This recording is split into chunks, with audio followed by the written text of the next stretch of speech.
Dr. Eliza Harmon yawned as she placed another blood sample into the analyzer. She had been working in the Galactic Science Division laboratory for 14 hours straight, but the work needed to be done. As one of only 3 humans employed by the division, she felt a responsibility to represent Earth well. Just 2 more samples, she mumbled to herself, rubbing her tired eyes. The laboratory was quiet at this late hour. Most alien scientists had returned to their quarters, leaving her alone with the soft hum of equipment. Through the large observation window, she could see the swirling colors of the nebula that surrounded Galactic Council Station 7. Eliza didn't notice the small green light blinking on her medical monitor bracelet. It was standard issue for all beings on the station, a device that tracked vital signs and transmitted basic health data to the station's medical database.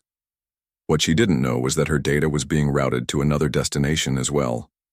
10 levels above, in the archival center of the Galactic Council, Senior Archivist Zeltoric hunched over his console.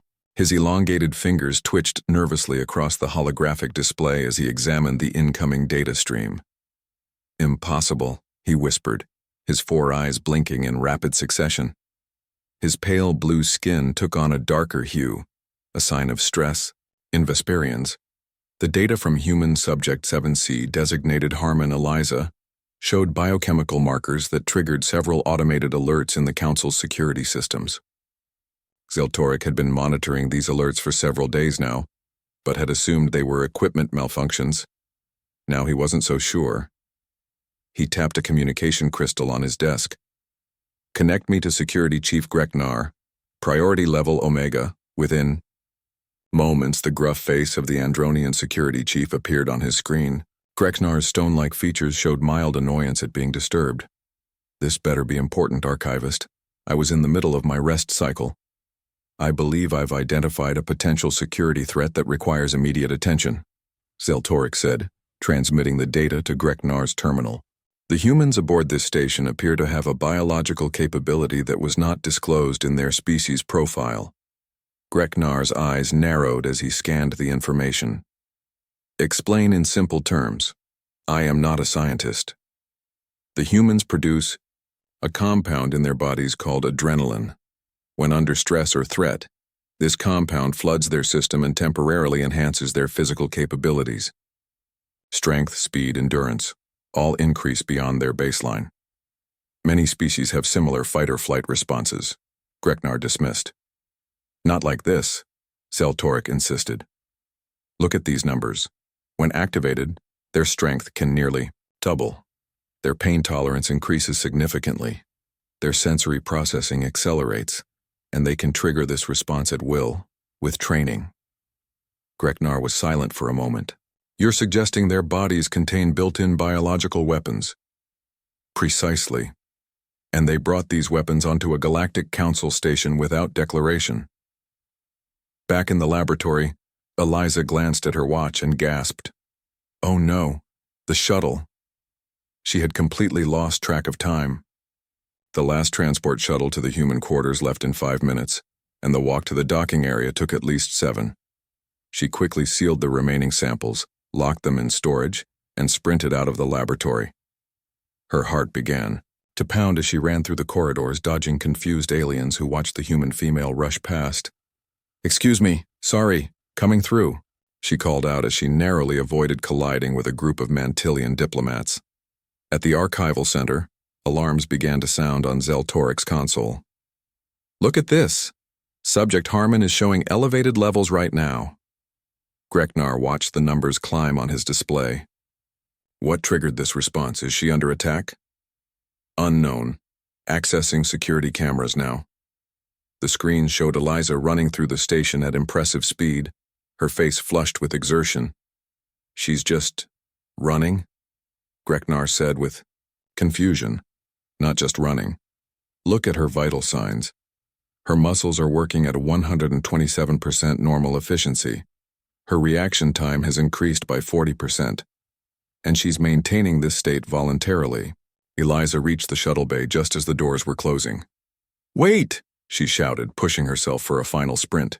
She slid through the narrowing gap just before the doors sealed, collapsing into a seat as she caught her breath.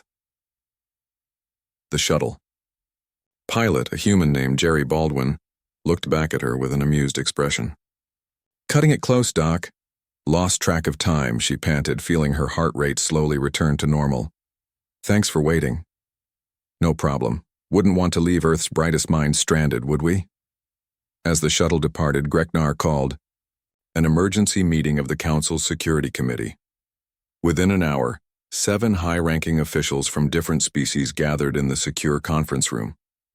"This data is disturbing," said Councillor Venar of the Prill Collective, her tentacles writhing nervously. "If humans can enhance their physical abilities at will, they should have been required to register this capability upon first contact." "It may not be something they consider unusual," suggested Ambassador Lorne, the more moderate Taurian representative. "Perhaps it is so natural to them that they did not think to mention it."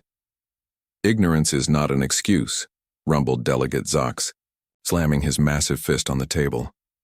"My species had to register our regenerative capabilities and submit to power dampeners when necessary.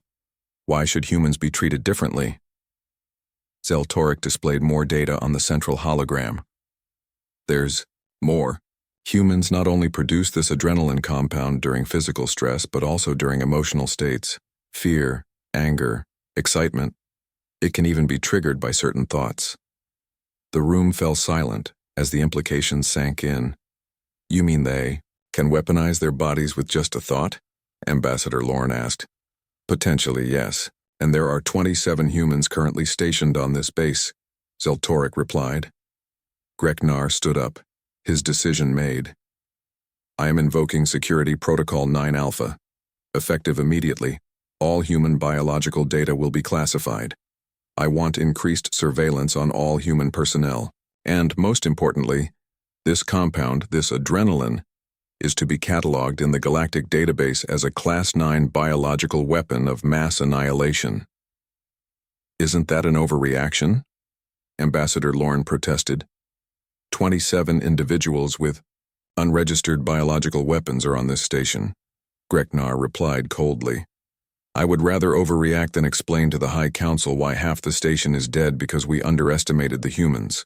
As the committee voted unanimously to approve the security measures, Eliza Harmon settled into her quarters, completely unaware that her simple run to catch a shuttle had just classified her entire species as a biological threat to the galaxy. Lieutenant Daniel Powell straightened his uniform as he prepared to escort Ambassador Catherine Reeves to the Galactic Council chambers. After 3 weeks aboard the diplomatic vessel ESS Horizon, they had finally arrived at the massive council headquarters that orbited a gas giant at the edge of the Vega system. "Ready for the big day, Ambassador?" Daniel asked, checking his communication device one last time. Ambassador Reeves nodded, her gray hair pulled back in a neat bun. "As ready as I'll ever be. First formal human delegation to the council. No pressure, right?" Daniel smiled. "Just another day making history, ma'am." They walked through the sleek corridors of the Earth Space Navy vessel toward the docking bay, where a council shuttle waited to transport them. 4 other crew members joined them, forming the first official human delegation to the Galactic Council headquarters. When they boarded the shuttle, Daniel immediately noticed the thick, clear barrier separating the pilot's compartment from the passenger section. The alien pilot, a Sevadorian with purple skin and 4 arms, barely acknowledged them. "Interesting security measure," Daniel whispered to Reeves, nodding toward the barrier. "Maybe standard procedure," she replied, though she looked uncertain. The journey to the council station was short but tense. When they arrived and the doors opened, Daniel was surprised to see 6 heavily armed security officers waiting for them. "Welcome to Council Station Prime," said a tall, stone-faced alien with gray skin. "I am Security Chief Greknar. Please follow these officers to your assigned quarters. Your delegation's credentials and movements have been pre-approved." Daniel felt a wave of unease. This wasn't the warm diplomatic reception they had expected. He noticed the security officers kept unusual distance from the humans, and their hands never strayed far from their weapons. The human delegation was led to a separate wing of the massive station. The quarters were comfortable but isolated from the main diplomatic areas. When Daniel tried to explore beyond their assigned section, A security field activated, blocking his path. "Lieutenant Powell," a voice called from behind him. Daniel turned to see a younger-looking alien in a junior security uniform. "I am Officer Trillax. I've been assigned as your delegation's liaison." Daniel nodded. "Nice to meet you. Quick question. Are we prisoners here?" Trillax's eyes widened.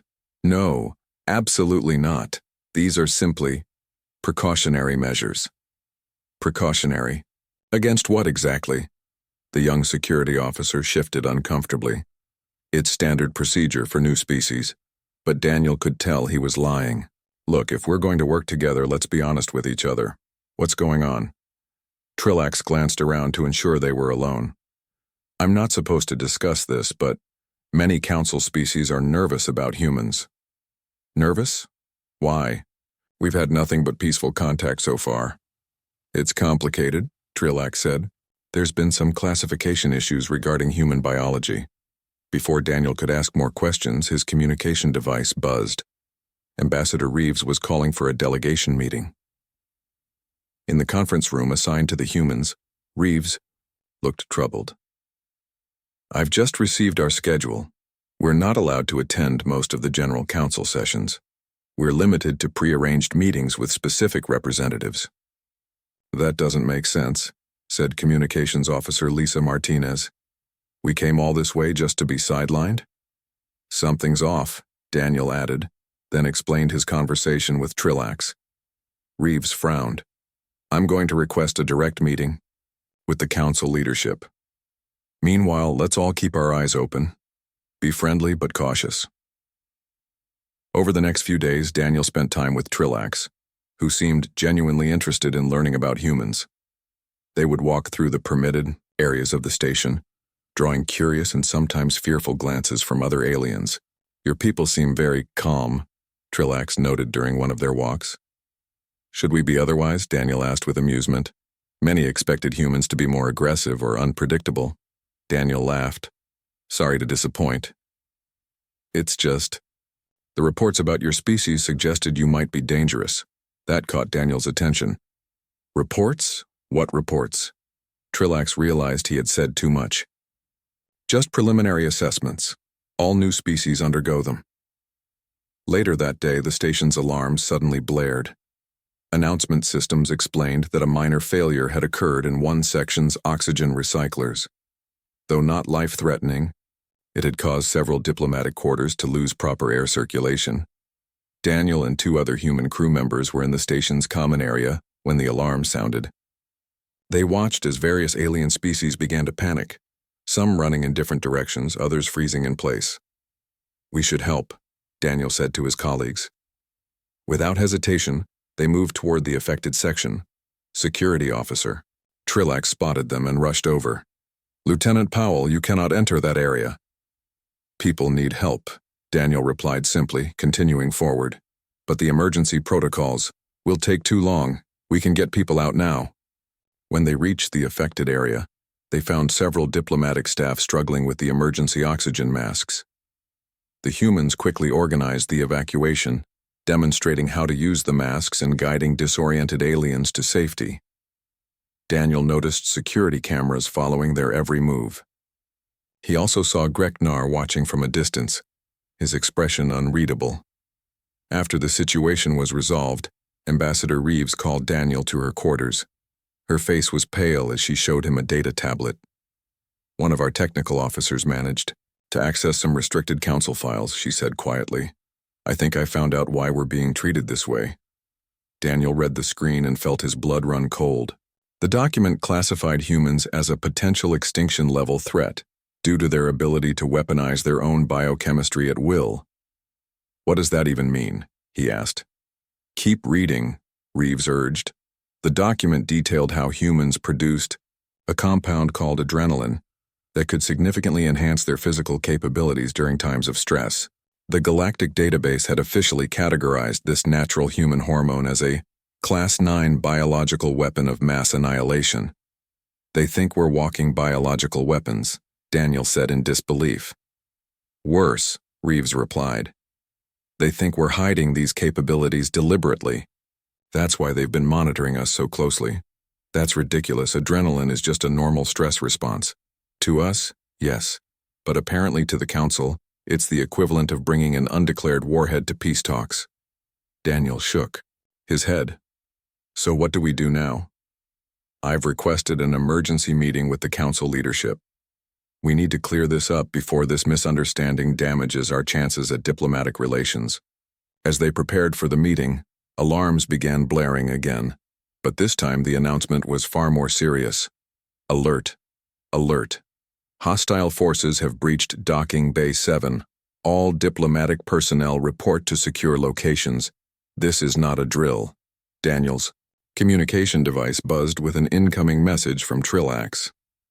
Lieutenant Powell, armed Aurelian forces have boarded the station. They're taking hostages. Stay in your quarters. Daniel looked at Reeves. Ma'am, I think our diplomatic mission just got a lot more complicated. Reeves nodded grimly. And a lot more dangerous. Especially if they think we're biological weapons just waiting to be triggered. Samantha Cruz crawled through the narrow maintenance tunnel, her heart pounding in her chest.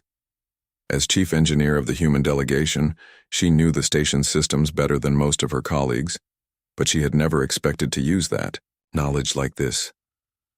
20 minutes earlier, she had been in the engineering section, discussing power coupling designs with some Taurian technicians. Then the alarm sounded. Before anyone could react, 6 armed Aurelians burst into the room. They were tall, with green-scaled skin and 4 eyes arranged in a diamond pattern. Their weapons looked strange but deadly. Everyone on the floor. The leader had shouted. This station is now under Aurelian control. In the chaos that followed, Samantha managed to slip away unnoticed. She ducked into a maintenance hatch while the Aurelians were busy securing the other engineers. Now she moved carefully through the tunnel system that ran throughout the massive station. Need to find out what's happening, she whispered to herself. She reached a junction box and connected her portable data pad to the station's security feed. The screen flickered to life, showing multiple areas of the station. What she saw made her blood run cold. Aurelian troops had taken control of several key sections. Dozens of diplomats and staff were being held at gunpoint in the main council chamber. She switched between camera feeds until she found the human quarters. Ambassador Reeves and Lieutenant Powell were surrounded by 4 armed Aurelians.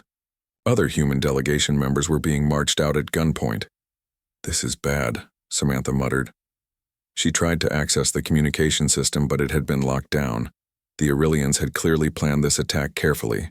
She jumped, when her own communication device buzzed softly. Checking it, she saw a message from Lieutenant Powell, sent on an encrypted emergency channel. Hostage situation. Aurelians demanding political recognition and territory rights. Threatening executions if demands not met. Stay hidden if you can. Find a way to contact Earth Command. Samantha took a deep breath. The nearest communication array powerful enough to reach Earth was 3 sections away, and the path there would be dangerous. But she had no choice. She began moving through the tunnel system again, using her data pad to check security feeds before entering new areas. Twice she had to stop and hold her breath as Aurelian patrols passed nearby. Her hands were sweating and her mouth was dry, but she kept going. Meanwhile, in the main council chamber, Daniel Powell stood with the other human delegates, watching the Aurelian leader pace before the gathered hostages. The Galactic Council has ignored the rights of the Aurelian Confederacy for too long, the leader announced. His name was Varix, and he seemed to enjoy the sound of his own voice. Our claim to the Proxima star system is legitimate and ancient. Now you will all see how serious we are. Security Chief Greknar, who was also being held hostage, spoke up.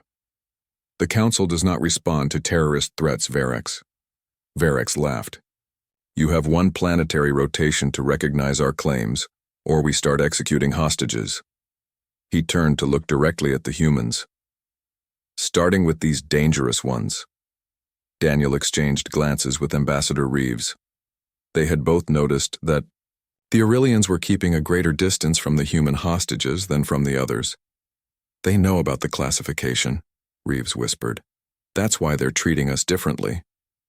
Maybe we can use that, Daniel whispered back. An Aurelian guard approached them. No talking, he ordered. but he stayed at least 3 meters away, his weapon trained on them nervously. In another part of the station, council members who had avoided capture were holding an emergency meeting in a secure bunker. The Aurelians have taken 234 hostages, reported a security officer, including 17 humans. What about their weapons? Asked Councillor Venar. Standard energy weapons, nothing our security forces couldn't handle, if we could get to them. Senior archivist Zel Torek, who had been brought in as an advisor, spoke up. It's the humans we should be concerned about. The humans? A counselor asked. They're hostages like the others. Yes, but if they feel threatened enough, they might activate their biological enhancements. In the confined space of the council chamber, the results could be catastrophic. You mean they might try to fight back? Asked another counselor. Precisely. And in their enhanced state, they could cause widespread destruction. Remember, their adrenaline response is classified as a weapon of mass annihilation for good reason. The counselors looked at each other with worry. Greknar's second-in-command, a bulky Andronian named Krell, made a decision. We must contain all threats. The human delegates must be kept under special surveillance. If they show any signs of activating their biological weapons, they must be neutralized. Back in the maintenance tunnels, Samantha had reached the communication array. She quickly began work, bypassing the lockdown protocols to establish a secure channel to Earth Command. Come on, she urged as she worked. Her fingers flew over the control panel, reconnecting circuits and rerouting power. She had to complete the task before any Aurelians found her. Suddenly, she heard voices approaching. A patrol was coming down the corridor outside her hiding place. Samantha froze, listening. There were at least 4 of them, and they were checking every room and maintenance hatch. Her heart raced faster as she realized she would be discovered in minutes. The communication array was still not ready. She needed more time. Samantha looked around desperately and noticed a ventilation shaft above her. It was small, possibly too small for her to fit through, but it was her only chance. Dr. Vincent Martinez sat alone in a small medical storage room where he had hidden when the attack began. As the human delegation's medical officer, he had been in the station's medical facility studying alien physiology when the Aurelians arrived. Now he was scrolling through files on his medical tablet, his brow furrowed in concentration. This can't be right, he muttered as he read through the Galactic Council's classified data on human biology. He had managed to download these files before the systems went into lockdown. The files detailed extensive studies on human adrenaline and other stress hormones. The Council had been monitoring every human on the station, recording their biological responses to various situations. They had compiled a threat assessment that classified humans as dangerous and unpredictable. They think we're walking weapons, Vincent whispered in disbelief. His tablet beeped softly, displaying an incoming message on the emergency channel. It was from Samantha Cruz. Made contact with Earth Command. No immediate help possible. Station communications compromised. Aurelians checking all sectors. Moving to secondary systems hub to disable their ship locks. Anyone receiving this, stay alive. Cruz out. Vincent took a deep breath. He needed to reach the other humans and share what he'd discovered. According to the station layout on his tablet, he was 3 levels below the council chamber where most of the hostages were being held. Meanwhile, in that chamber, tensions were rising. Varex, the Aurelian leader, was growing impatient. 4 hours have passed. The council has not responded to our demands, he shouted, pacing before the hostages who sat on the floor under guard. Ambassador Reeves spoke up. Perhaps if you allowed me to communicate with the council members who escaped capture, I could help negotiate a solution. Varex laughed.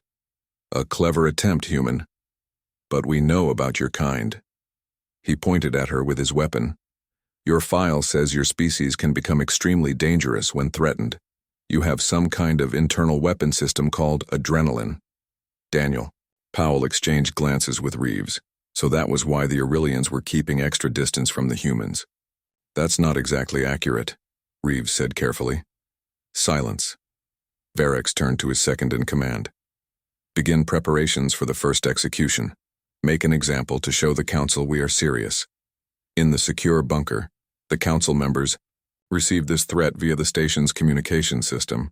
The debate grew heated. "We cannot negotiate with terrorists," said Councillor Zox firmly. "But we cannot allow executions either," argued Councillor Vinar. Security Officer Krell stepped forward. "There is another option. The human military personnel might be able to help." "Are you suggesting we unleash these biological weapons?" Zeltoric asked, his blue skin darkening with stress. "They are not weapons," said a new voice.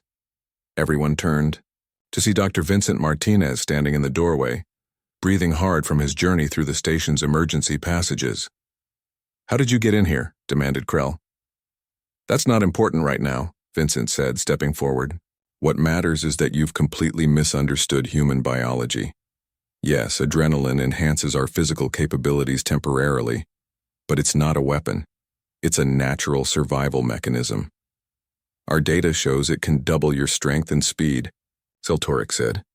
"That meets the definition of a Class 9 biological enhancement weapon, but it comes with severe limitations," Vincent explained.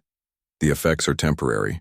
Afterward, we experience extreme fatigue, and we can't maintain that state for long periods without serious health consequences. Are you proposing we use the humans to resolve this crisis?" asked Councillor Vinar. Vincent nodded. "Lieutenant Powell has military training. He and the other human security personnel could help rescue the hostages if given the chance." After much debate, the council agreed to a plan. They would allow a small team of humans to attempt to free the hostages, but with one condition. The humans must take drugs to suppress their adrenaline response.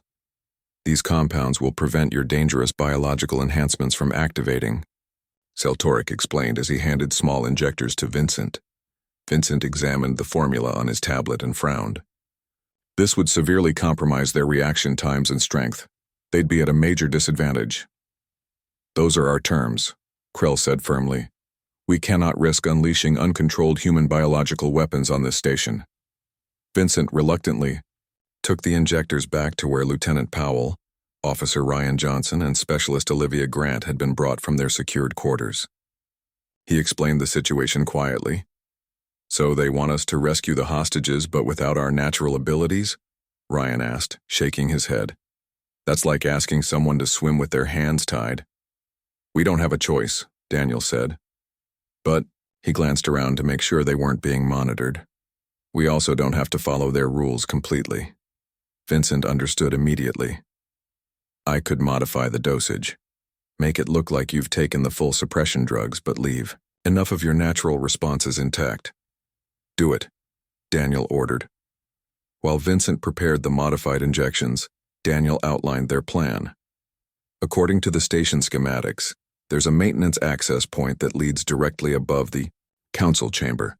If we can get there, we might be able to create a diversion. "What about Cruz?" Olivia asked. "Is she still out there?" "Last report said she was heading for the systems hub," Daniel replied. "If she can disable the Aurelians' ship locks, that would cut off their escape route." "That's a big job for one engineer," Ryan commented. "Sam's the best we've got," Daniel said confidently. "If anyone can do it, she can." At the systems hub, Samantha was indeed hard at work. She had barely escaped detection earlier by squeezing through the ventilation shaft that had been even smaller than it looked. Now she was carefully rewiring the docking control systems to override the Aurelians' lockouts. Her hands were steady despite the danger. Years of emergency training had taught her to channel her fear into focused action. She knew that what she was doing was dangerous. If detected, she would have no escape route. A noise from the corridor outside made her duck behind a console. 2 Aurelian guards walked past, their weapons ready. Samantha held her breath until they had passed, then returned to her work with renewed urgency. Back in the preparation room, Daniel and his team were getting ready for their mission. They pretended to inject the full dose of suppression drugs but actually used Vincent's modified version. "Remember," Vincent warned, "you'll still feel the effects somewhat. Don't push yourselves too hard." "What about you?" Daniel asked. "I'm going to try to reach the medical bay. If there are injuries, they'll need a doctor." Security Officer Krell entered the room. "It's time." Our sensors show the Aurelians are preparing for their first execution. You have one chance to prevent this. Do not fail. As they moved through the station's emergency passages, guided by security personnel, Daniel felt a strange calmness settle over him. The modified suppression drugs dulled his senses slightly, but his training took over. Remember, he told his team quietly, our job is to create a diversion and free as many hostages as possible. No heroics. What if the drugs wear off? Olivia asked. Daniel met her eyes steadily. Then we use whatever advantage we have to keep people safe. They reached the access point above the council chamber just as Varix was selecting his first execution victim. Looking down through a ventilation grate, Daniel saw with horror that Ambassador Reeves had been brought forward. The time for waiting is over, Varix announced to the camera drones floating nearby, broadcasting to the council. Her death will be the first of many, unless our demands are met immediately. Daniel looked at his team and nodded. Now or never. Let's show them what humans can really do. Daniel gave the signal. Ryan and Olivia moved to opposite sides of the ventilation shaft, preparing small devices they had assembled from equipment provided by the council security team. They were simple flashbang devices, designed to create noise and confusion without causing permanent damage. On 3, Daniel whispered. 1, 2, 3. They dropped the devices through gaps in the ventilation system. Bright flashes and loud bangs erupted in the council chamber below. In the moment of confusion that followed, Daniel kicked open the access panel and dropped down into the room, followed closely by Ryan and Olivia. They landed behind a group of startled Aurelian guards. Daniel immediately tackled the nearest one while Ryan grabbed another. Olivia sprinted toward Ambassador Reeves, who was still being held at gunpoint by Varix. The Aurelian leader turned his weapon toward Olivia. Stop or I'll shoot, he shouted. Olivia didn't stop. She felt her heart pounding, her breathing quicken. The suppression drugs were meant to keep her adrenaline from flowing, but they weren't completely effective. As her body sensed danger, natural instincts kicked in. She launched herself forward in a diving tackle that caught Varix around the waist. They crashed to the floor, his weapon skittering away. Across the room, Daniel felt a similar surge of energy. His movements became faster, his strength greater than normal despite the drugs. He disarmed one guard and used the alien's own weapon to stun him. Free the hostages, he shouted to the room. Move toward the exits. Many of the alien diplomats sat frozen in shock, but Ambassador Reeves immediately began organizing them. Everyone stay calm and move in groups, she called out. Follow the security protocols. The confrontation had only been going for minutes, but it felt like hours. Ryan found himself face to face with 2 Aurelian guards. They were larger than him, with natural armor plating on their green skin. In normal circumstances, he would have been outmatched. But as the guards rushed him, Ryan felt everything slow down. His perception sharpened, allowing him to see openings in their attack. He ducked under a swing and delivered precise strikes to vulnerable points on their bodies. On the other side of the chamber, Olivia was wrestling with Varix. The Aurelian leader was stronger than she expected, and he managed to throw her off. As she crashed into a wall, pain shot through her shoulder. Something had broken. Varix scrambled for his fallen weapon. You humans are as dangerous as they said, he snarled. Ambassador Reeves, who had been helping evacuate the other diplomats, saw what was happening. She grabbed a ceremonial staff from a wall display and swung it at Varix's hand, just as he reached for his weapon. Not today, she said firmly. Meanwhile, in the systems hub, Samantha Cruz had finally managed to override the docking controls. She had just sent the command to lock down the Aurelian ship when the door to the hub slid open. 3 Aurelian soldiers stood there, weapons raised. Don't move, human, one of them ordered. Samantha's mind raced. She was trapped with no weapons and nowhere to run. But the console behind her controlled more than just the docking systems. It also managed the station's environmental controls. Moving faster than she thought possible, she spun back to the console and slammed her palm down on the emergency ventilation override. Immediately, the air circulation in that section increased to maximum power. Wind howled through the corridor, strong enough to make the Aurelians stumble. In that moment of distraction, Samantha vaulted over a nearby railing, dropping down to a lower maintenance level. Pain shot through her ankle as she landed badly, but she pushed through it, limping away as fast as she could. Back in the council chamber, the fight was turning in the humans' favor. Despite injuries and the effects of the suppression drugs, Daniel, Ryan, and Olivia had managed to subdue most of the Aurelian guards. The hostages were being evacuated through the main doors where council security forces had finally broken through. Suddenly, the station's communication system crackled to life. "Attention all Aurelian forces," came Samantha's voice, slightly breathless but filled with determination. "Your ship has been locked down. All escape routes are sealed. Surrender now." It was a bluff. She hadn't managed to contact all sections, but it worked. The remaining Aurelians, seeing their leaders captured and hearing that their escape had been cut off, began to surrender. 2 days later, the human delegation gathered in a private meeting room with the Galactic Council leadership. Everyone showed signs of the recent conflict, bandages, slings, and tired faces. But there was also a sense of new understanding. "The Council wishes to formally thank the human delegation for their actions during the Aurelian crisis," said Councillor Vaynar, her tentacles moving in what they now recognized as a gesture of respect. "Your courage saved many lives."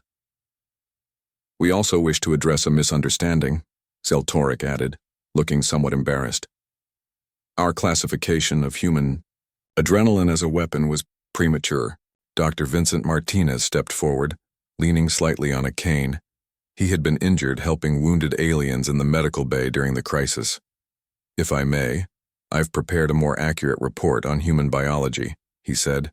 "While adrenaline does enhance our capabilities temporarily, it's a natural evolutionary adaptation with significant limitations and after-effects." He displayed a holographic chart showing the effects of extended adrenaline release on the human body: muscle damage, extreme fatigue, and metabolic strain. "As you can see, it's not a weapon but an emergency survival mechanism," Vincent explained, "and one that comes with considerable costs to the user." Ambassador Reeves, her arm in a sling, addressed the council. "We understand your initial caution. New species always bring unknowns. But we hope this experience has shown that humans can be valuable allies, not threats." Security Chief Greknar, who had been quiet until now, spoke up. "I have witnessed these humans put themselves at risk to protect others, even those who feared them. This is not the behavior of a species to be classified as a weapon." The council voted unanimously to reclassify human adrenaline from weapon of mass annihilation to controlled biological enhancement. This new designation recognized its power but removed the stigma of being labeled a weapon. After the meeting, Lieutenant Powell met with his new friend Trillax in one of the station's observation lounges. They stood looking out at the stars, both still processing the events of the past days. "Your people are remarkable," Trillax said finally. "Most species develop either strength or adaptability. Somehow humans developed both." Daniel smiled. "We're just built to face challenges, I guess." "The rest of the galaxy could learn from that," Trillax replied. "In fact, several council species have already expressed interest in joint training programs to learn human emergency response techniques." "Really? Even though we're still scary adrenaline monsters?" Daniel joked. Trillax made the clicking sound that Daniel now recognized as laughter. "Perhaps especially because of that. In a dangerous galaxy, having friends who become stronger in times of crisis is quite valuable." As they continued to talk, plans were already being made across the station. The Galactic database entry on humans was being updated, still noting their unique biology, but now emphasizing their protective instincts and cooperative potential, rather than just their physical capabilities. What had begun as fear was transforming into something new: respect. And for the first human delegation to the Galactic Council, that was a victory more important than any battle they could have won.